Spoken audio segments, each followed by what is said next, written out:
Hello friends नमस्कार। तो friends देखंतु पिओन और क्लर्क पोस्ट पाई एक बहुत बड़ नियुक्ति आसी अछि।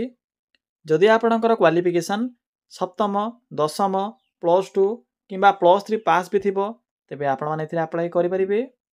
जदि आपण माने एथिरे सिलेक्शन पाउछंती तो निज स्कूल और कॉलेज रे ही पोस्टिंग टी पाई परिबे। पिला माने सबुठारु बड़ कथा या जे आपण माने जदि सिलेक्शन पाउछंती तो निज जिल्ला भितर ही पोस्टिंग टी पाई परिबे। एही पोस्ट रे उभय पुरुष और महिला प्रार्थी माने भी अप्लाई करि परिबे। देखंतु पिला माने मागणा आवेदन प्रोसेस रहिछि। आपण माने एथिरे फ्री रे अप्लाई करि परिबे। आपनको एथिरे टंका टे भी एप्लीकेशन फी पे करिबार आवश्यक नाही एवं आपनको एथिरे 20,000 पर्यंत स्टार्टिंग रे दरमा भी मिल परिबो, जहा के एक बहुत भलो दरमा रहिछि। फ्रेंड्स एथिरे पिओन क्लर्क सहित अन्य किछि पोस्ट पे भी वैकेंसी रहिछि, जेपरि कि लाइब्रेरियन या सहित आपणकर स्वीपर एवं लेक्चर पे इधर वैकेंसी रहुछि। तो आपणकर क्वालिफिकेशन अनुसार जे कोनोसी भी पोस्ट अप्लाई करि परिबे। तो चलंतु फ्रेंड्स एबा आलोचना करि नेबा जे कोन रहिछि एहार ऑफिशियल नोटिफिकेशन टी। फ्रेंड्स जदि आपण माने निज जिल्ला आसुथिबा एई भली नुआ नुआ सरकारी जॉब रो न्यूज़ पाया पई चाहुछंती तेबे हमर चैनल टी को सब्सक्राइब करि नियंतु एवं वीडियो टक भी गोटिया लाइक करि नियंतु। फ्रेंड्स देखंतु एही पोस्ट रे केउ माने अप्लाई करि परिबे, हु कैन अप्लाई। एथिरे ऑल ओडिसा रो पिला माने अप्लाई करि परिबे। आम ओडिसा रो सबु जिल्ला रो पिला माने एही पोस्ट अप्लाई करि परिबे। जेंडर टी भी बोथ मेल एंड फीमेल रहउची। उभय पुरुष और महिला प्रार्थी माने भी एही पोस्ट अप्लाई करि परिबे। जदि हमें सैलरी कथा कहिबा तेबे 20,000 पर्यंत आपन के एथिरे स्टार्टिंग रे सैलरी मिली परिबो, जहा कि एक बहुत भलो दरमा रहिबो। देखंतु जदि हमें जॉब टाइप कथा कहिबा तेबे यहा एक परमानेंट जॉब रहिबो। नेक्स्ट आसुची पोस्ट नेम।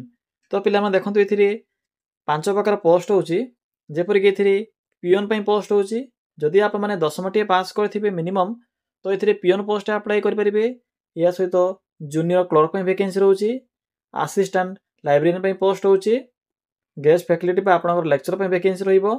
या सहित आपनकर स्वीपर पे पोस्ट होची। तो पिला माने आपनकर एजुकेशन क्वालिफिकेशन अनुसार जे कोनोसी पोस्ट अप्लाई करि परिबे।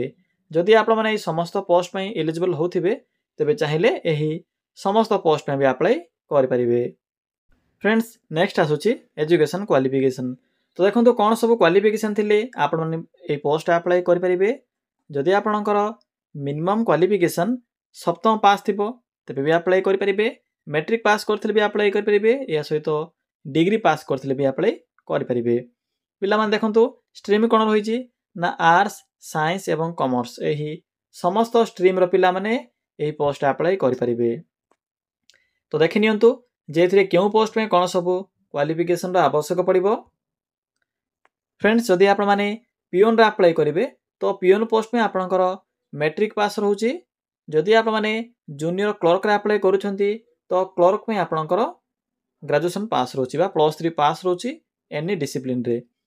देखंतु पिला माने एनी स्ट्रीम रे जदि आपण माने ग्रेजुएशन टे कंप्लीट करिथिबे या सहित कंप्यूटर नॉलेज थिबो तबे आपण माने एथिरे जूनियर क्लर्क पोस्ट अप्लाई करि परिबे। एहा पर आसुची असिस्टेंट लाइब्रेरियन। एथि पे आपनकर ग्रेजुएशन पास आवश्यक पड़िबो। केउथिरे ना लाइब्रेरी साइंस रे जदि आपण माने ग्रेजुएशन टे कंप्लीट करिथिबे तबे असिस्टेंट लाइब्रेरियन पोस्ट अप्लाई करि परिबे। एहा पर आसुची आपनकर स्वीपर। फ्रेंड्स जदि आपनकर 7th पास थिबो मिनिमम तबे आपण माने एथिरे स्वीपर पोस्ट अप्लाई करि परिबे। गेस्ट लेक्चर पे पीजी पास रहउची मिनिमम आपण माने पीजीटीए कंप्लीट करिथिले अप्लाई करि परिबे। तो पिला माने जानि परिले केउ पोस्ट में कोन क्वालिफिकेशन रा आवश्यक पडुची तो सेही अनुसार अप्लाई करिवे। जदि आपण माने एही समस्त पोस्ट में एलिजिबल होथिबे बा आपनकर जदि क्वालिफिकेशन थिबो तबे समस्त पोस्ट में जाई इंटरव्यू अटेंड करि परिबे। नेक्स्ट आसुची एप्लीकेशन फी। तो देखंतु कोन सब एप्लीकेशन फी रहइबो। एथि पई तो फ्री अप्लाई रहिछि समस्तक पई, जनरल हो ओबीसी हो एससी एसटी हो जे कोनसे कैटेगरी भी जदि आप माने होइथिबे किछि भी असुविधा नाही, समस्त एथिरे फ्री रे अप्लाई करि परिबे। एहा पर आसुची एज बा बयस सीमा। फ्रेंड्स जदि आपनकर मिनिमम बयसटी 18 वर्ष बयस होई जाउथिबो तबे पोस्ट अप्लाई करि परिबे एवं मैक्सिमम एथिरे 38 इयर्स बा 38 वर्ष बयस रहिबो। या छडा ओबीसी एससी एसटी पीडब्ल्यूडी पिला मानको अतिरिक्त एही सुविधा भी मिली परिबो सरकारंकर नियम अनुसार। फ्रेंड्स यहाँ पर आसूँ सिलेक्शन प्रोसेस। तो देखो कौन सब सिलेक्शन प्रोसेस रही तो आपंकर नो एग्जाम रही किसी भी एग्जाम हेब ना डायरेक्ट एथिरे आपंकर वॉक इन इंटरव्यू रही आपण मैंने जाई एथिरे एक एड्रेस मेंशन करा जायछि एवं डॉक्यूमेंट रो लिस्ट मेंशन अछि एप्लिकेशन फॉर्म भी प्रोवाइड करा जायछि सिंपली आप माने से प्रोसेस रे जाई वॉक इन इंटरव्यू अटेंड करिवे। इंटरव्यू समय आपंकर डॉक्यूमेंट वेरिफिकेशन भी होई जिवो। तो पिला माने एही सब प्रोसेस द्वारा ही आपण माने एथिरे सिलेक्शन टी पाई परिवे। एप्लिकेशन फी तो नहीं जदि आप माने एलिजिबल होथिबे तेबे निश्चित रूप से इंटरव्यू टी अटेंड करिवे। यहाँ पर आसुची इंपोर्टाट डॉक्यूमेंट। तो पिला माने देखंतु कौन सब डॉक्यूमेंट एथिरे आवश्यक पड़िबो। प्रथमत रही आपंकर ऑल क्वालिफिकेशन सर्टिफिकेट और तार मार्कशीट रो जेरक्स सहित ओरिजिनल को भी साथी नहीं जाइथिबे। जेहेतु यह इंटरव्यू रोचे तेणु इंटरव्यू रे बहुत आपंकर ओरिजिनल सहित जेरक्स कॉपी को भी जांच करेंगे। जपर कि मैट्रिक रु आरंभ करी जो पोस्ट में भी अप्लाई करने चाहते से पोस्ट में जहाँ भी मेंशन थी क्वालिफिकेशन समस्त क्वालिफिकेशन ओरिजिनल सहित जेरक्स कॉपी को भी साथी नहीं जाइथिबे। कंप्यूटर जदि सर्टिफिकेट थी पीजीडीसी तो कंप्यूटर भी सर्टिफिकेट भी साथी नहीं जाइथिबे। या सहित आपणकर फ्रेंड्स सबुठ इंपोर्टाट होची बायोडाटा फॉर्म बा रिज्यूम आवश्यक पड़ो। एथिपाई आप माने सिंपली निजर रिज्यूम बा बायोडाटा फॉर्म टी को क्रिएट करिथिबे भलो भाबरे जदि पूर्वरु थिबो तो भलो कथा। तो सिंपली से बायोडाटा फॉर्म टी को साथी नहीं जिवे। मु भी आपन कहि देबी जदि नथिबो तो चेक कर नेबे। कास्ट सर्टिफिकेट जो थिबो तो साथी नहीं जाइथिबे। आईडी प्रूफ रे देखंतु पिला माने तीनोटी ऑप्शन अछि आधार वोटर पैन कार्ड। जदि आपनक पाखरे आधार कार्ड टी रहउची तो बेटर ऑप्शन हो आधार कार्ड टी को साथी नहीं जाइथिबे। तो फ्रेंड्स यही सब मिनिमम डॉक्यूमेंट आवश्यक पड़िबो जेते बेले आपण माने इंटरव्यू अटेंड करिवे। यहाँ पर आसुची आपनकर अप्लाई डेट जहाँ कि अनाउंस हो सारी ऑलरेडी। एप्लिकेशन मोर तो ऑफलाइन प्रोसेस रहउची इंटरव्यू डायरेक्ट अटेंड करिवे। तो फ्रेंड्स चलंतु आ डेरी न करी आलोचना करिबा जे आपण माने किपरि इथरे अप्लाई करिवे। फ्रेंड्स देखंतु अप्लाई किपरि करिवे मो वीडियो डिस्क्रिप्शन रे को अप्लाई लिंक टी प्रोवाइड करिछि।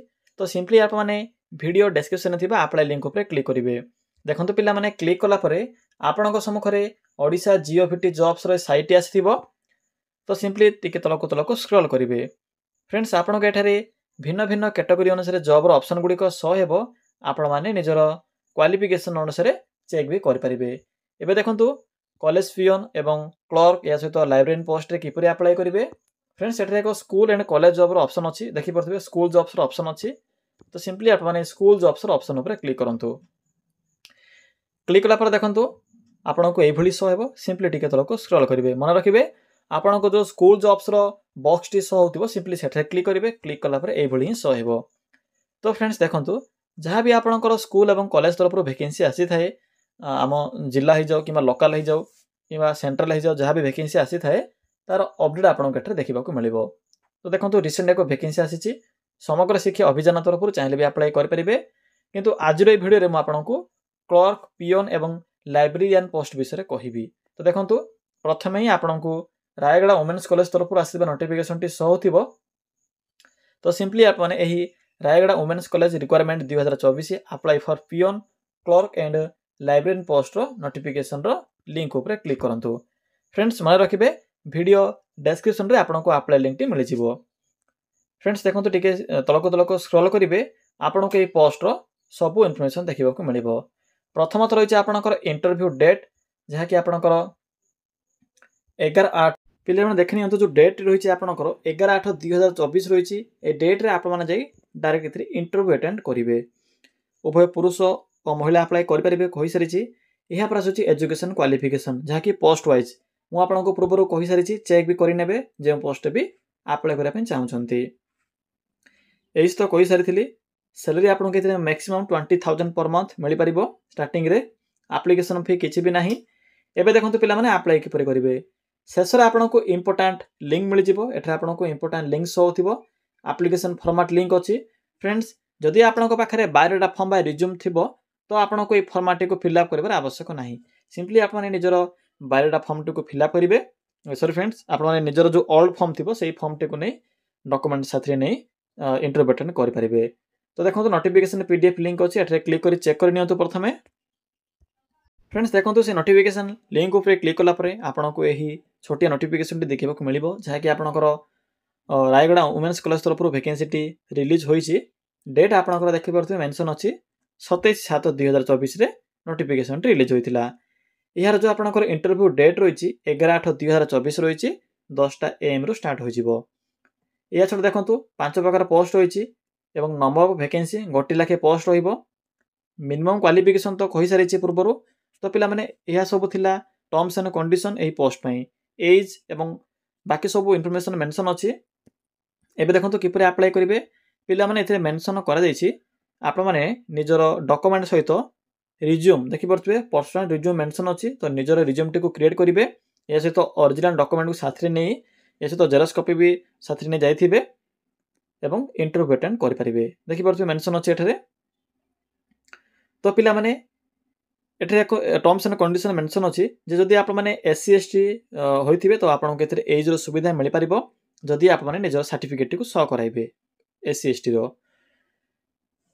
तो फ्रेंड्स यही प्रोसेस द्वारा ही अप्लाई करि परिबे। डायरेक्ट आपण माने इंटरव्यू अटेंड करिवे निजर रिज्यूम टी को साथ रे नै जाइथिबे बा बायोडाटा फॉर्म टी को साथ रे नेबे।